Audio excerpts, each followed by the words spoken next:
Hello and welcome to another recording for an extra exam. This is May June 25 and the variant is I think yeah 6-2. Okay, so we'll be doing this. Let's go on. The number X of used computers donated to a charity has a constant average of 2.4 computers every week. State a necessary condition for X to have a Poisson distribution. The constant average of 2.4 computers per month. So computers or the events are supposed to occur singly, randomly, and independently. Randomly, independently, and singly.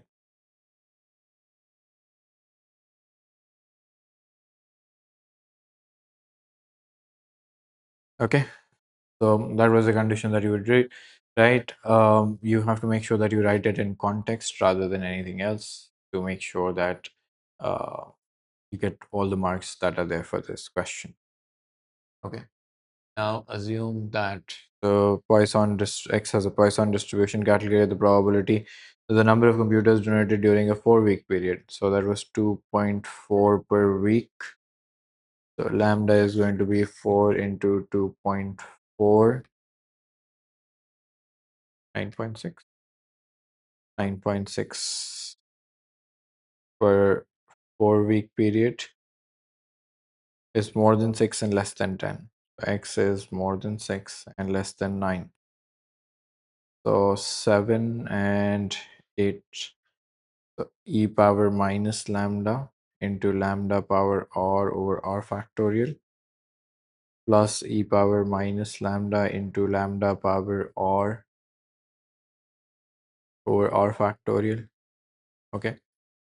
I put this on my calculator and I get an answer that says 0.222.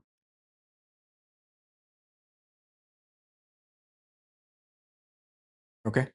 Use a suitable approximating distribution to calculate the probability that more than 50 computers are donated during a 20-week period. Okay. So lambda for 20 weeks is 2.4 into 20, which is 48. 48 is large, so use normal. What do you do when you have to use normal? Then you say that X is normally distributed with 48 comma 48. I will do a continuity correction here.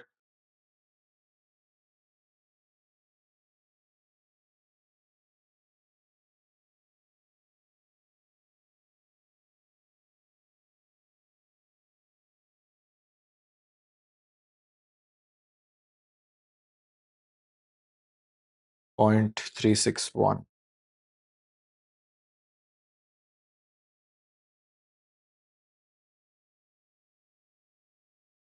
Okay, so 1 minus 5.361. Let's see if I have the formula sheet here.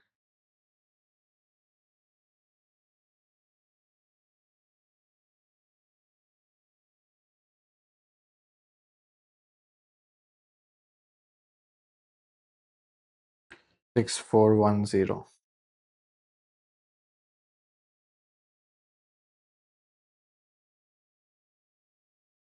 Okay, that's correct to three significant figures again. Question number 2. The random variable x has a normal distribution with mean 10 and standard deviation 3. The independent variable has a distribution this with mean 4. Is a Poisson distribution. So Poisson has a mean and variance both equals to lambda. So I'm first going to calculate variance of x plus y. Going to be 3 square plus 4, 13. So standard deviation is root of 13. Okay. I can write it as it is, or I can write it in decimals. 3.61. Find the standard deviation of 5x minus y. So variance of 5x minus y is going to be 5 squared times 3 squared plus 4. Okay, so that's 25 times 9 plus 4. 229.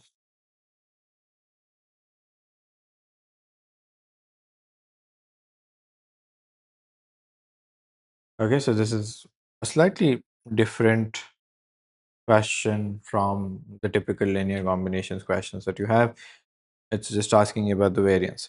Okay, the times and minutes taken by students to complete a test have mean mu and standard deviation. This the time taken by a random sample of 100 students are noted and are used to calculate a 95% confidence interval for mu. Given that the endpoints of the 95% confidence intervals are 31.02 and 33.98, correct to four significant figures, calculate the value of sigma. Okay, so I think the best way of calculating a direct value for sigma is to use the concept of width. So 2 times z value into sigma over root n gives you the width. What is the width in this case? I'm going to say 33.98 minus 31.02. Okay, I can also calculate x bar, which is used in the formula for confidence interval.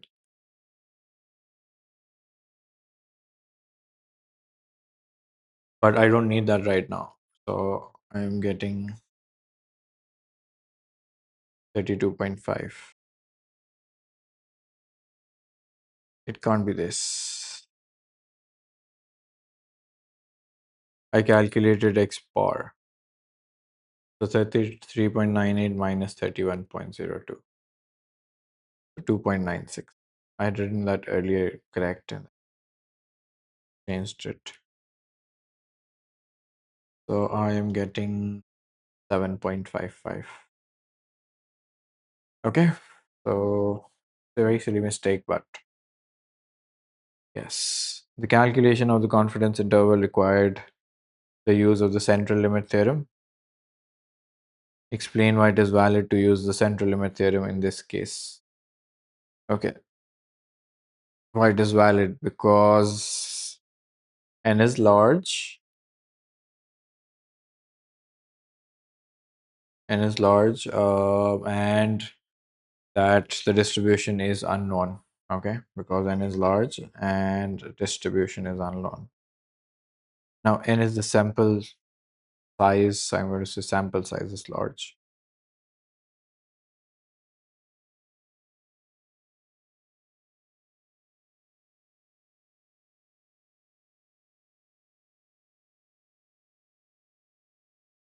Okay, it's also accepting n is large, so that's also fine. A researcher calculates a number r of 95% confidence intervals of mu. Find the largest value of mu of r such that the probability that all r confidence intervals contain the true value of mu is greater than zero point 0.5.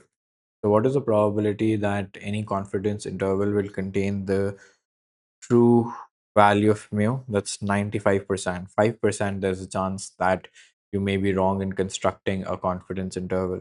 Okay. So what am I asking you in this case? I'm asking you that the probability that the largest value of R is that the probability that all R confidence intervals contain that is greater than zero point 0.5. Okay. I am doing R trials. Okay.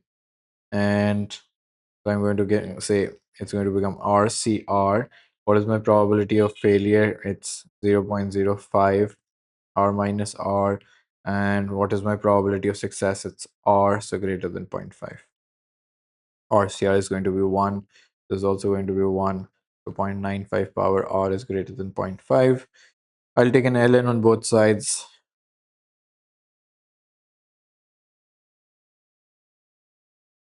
Okay. I have to realize that one of these ln's is negative. Both of these ln's are negative actually. So when I move them to the other side, I have to flip this sign. Okay, because when you move a negative number, you have to flip the sign. R is less than 13.5. So what is the greatest possible value of R? That's 13. Okay, slightly different question from what we've seen before, but You will see sometimes on the exam there are 4 or 5 marks that are new, uh, that are new type of question. Okay, an inspector believes that 18% of cups made at a certain factory contain flaws. The factory owner claims that the true percentage is less than 18%. So this is what I'm seeing: a random sample of 40 cups and finds that 3 of them contain flaws. So 3 is the test statistic. I filtered out all the values that I have, stating a necessary assumption, use a binomial distribution to test if factory owners claim at the significance level. Okay, so what do I have to make sure to say that this is a binomial distribution? I'm going to say that n is there. Okay, and I can say that the probability of flaws is constant. Assumption can be probability of flaws is constant, or that flaws are independent uh, from each other. I can also say that that's also a condition for binomial distribution, but I think this is a better condition. What do I have to calculate? I have to calculate x is less than or equals to 3, so 0, 1, and 2, and 3. So 40C0.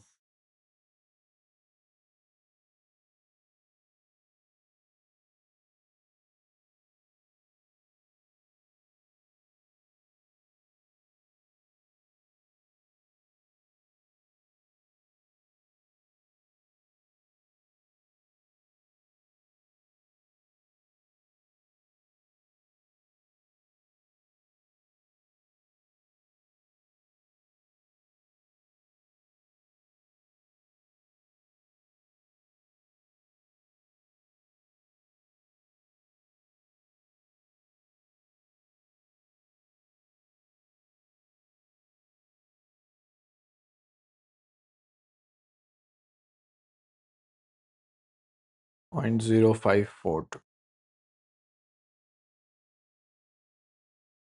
Okay, 0.0542 is more than significance level. So fail to reject H naught. There is not enough evidence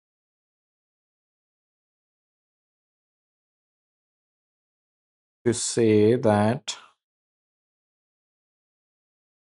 proportion of faults has decreased. Okay, explain why it would not be appropriate to use the Poisson approximation to the binomial distribution to carry out the test in part 1. P is greater than, for approximation, P has to be small. P is less than 0.1. In this case, 0.18 is greater than 0.1. Okay, so that would be my reason. I don't know what the question is saying. Yeah, one of the reasons is that n is also 40. It should be greater than 50. That's an all other condition, and np is also large. Okay. A random variable x has a probability density function given by this. Show that k equals to 3/4. So it's just about integrating. So 2x squared minus x cubed equals to 1. So k 2x cubed over 3 minus x power 4/4 equals to 1. What are my limits? 0 to 2, so 0 to 2. So k 2 into 2 cubed would be 16/3 minus 16/4. And then 0 would be 0 and 0 as well. So it's 16/3 minus 16/4. 4/3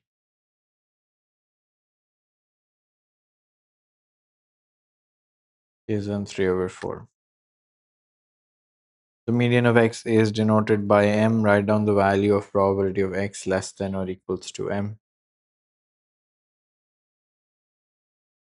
Probability. Oh, probability of x less than or equals to m is just 0.5. Okay, hence find the probability of expected value of x to m. Now I don't know m.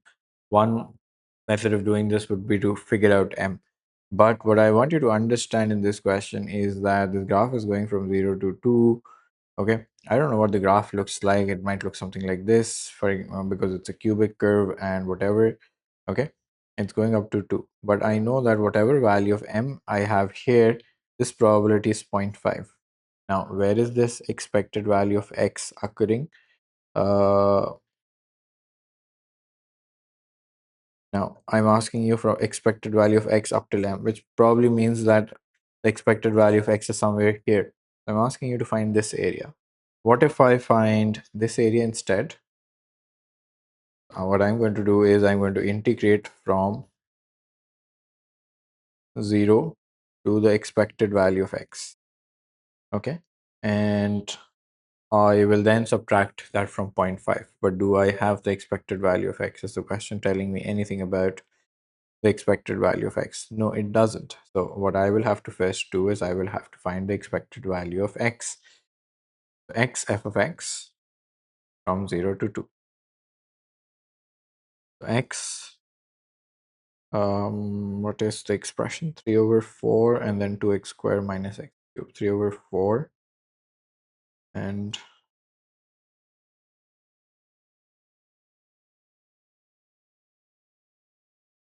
so 3 over 4, 2x cubed minus x power 4.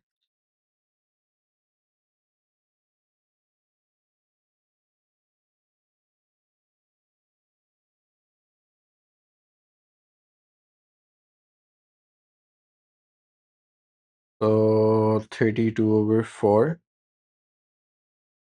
minus 32 over 5 minus 0 minus 0.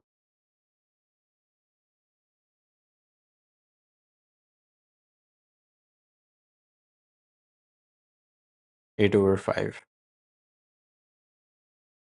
6 over 4. 6 over 5. 6 over 5. So what I'm going to do is I'm going to integrate from 0 to 6 over 5. What am I going to integrate? I'm going to integrate the original curve 3 over 4 to x squared minus x cubed. And I'm going to say that whatever this probability is, I'm going to subtract that from 0.5 to get my answer of this area.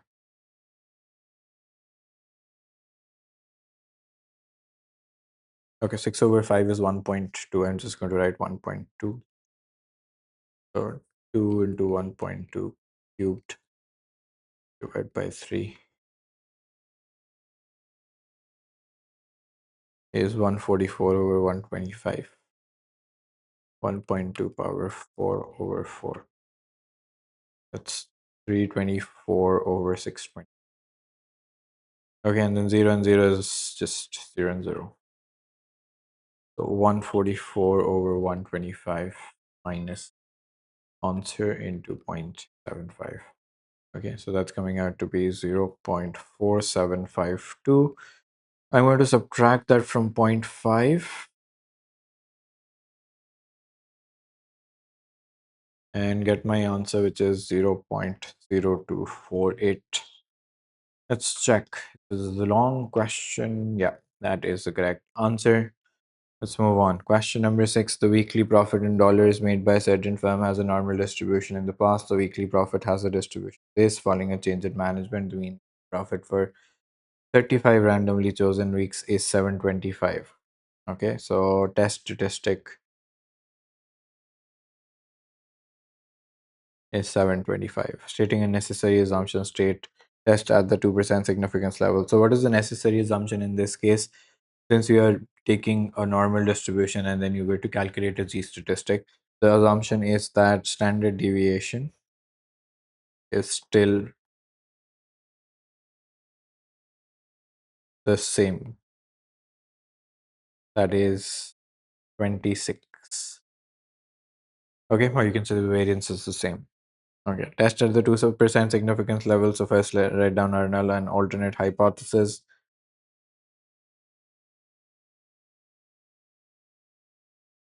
Because the mean weekly profit has decreased.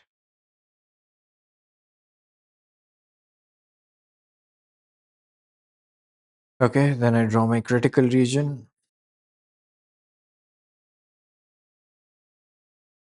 So 98, 2.054 minus 2.054. Z value of test statistic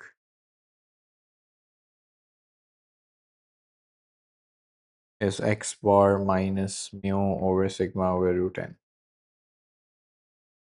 X bar 725, mu 736, sigma 26, root n.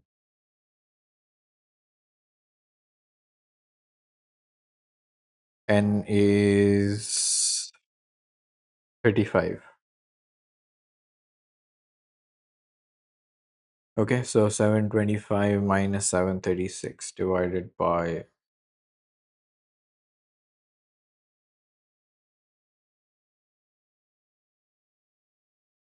minus 2.502.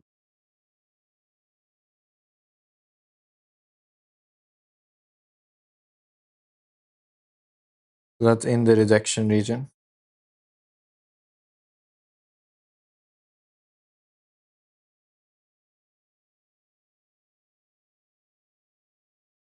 So reject H naught. There is evidence to suggest that mean profit has decreased.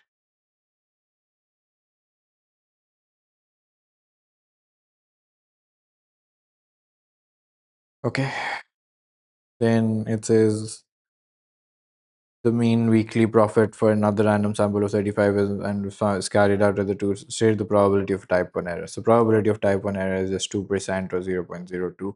You just have to state it. There's nothing unusual about it. Okay. Given that the mean weekly profit is in fact 718, find the probability of a type 2 error. Now, probability of type 2 error is what? Probability of type 2 error. Now, this bothers a lot of people. I don't know. I've tried to build the process.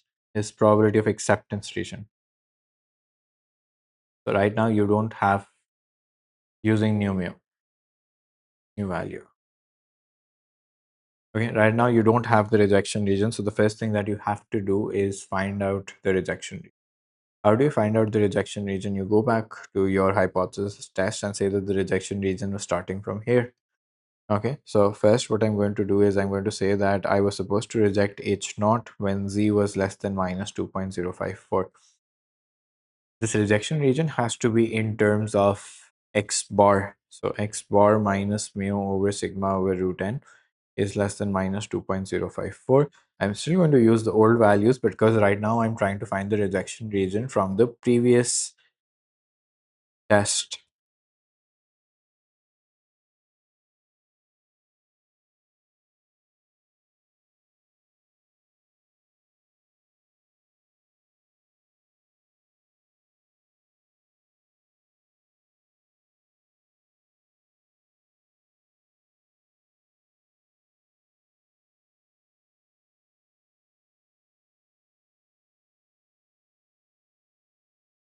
So my rejection region is coming out as X bar is less than 726.97. So what am I going to do? I'm going to find the acceptance region. I'm going to say that if I turn this around, X bar is greater than 726.973.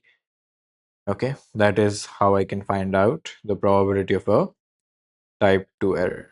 So 718 divided by, that is the process that you need to rote learn for a type 2 error. Find the rejection region. If it's not already there, then you convert it into an acceptance region and then you solve for a probability of the acceptance region.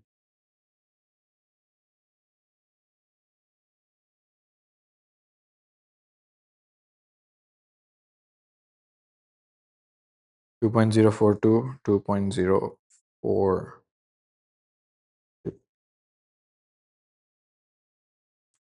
9794.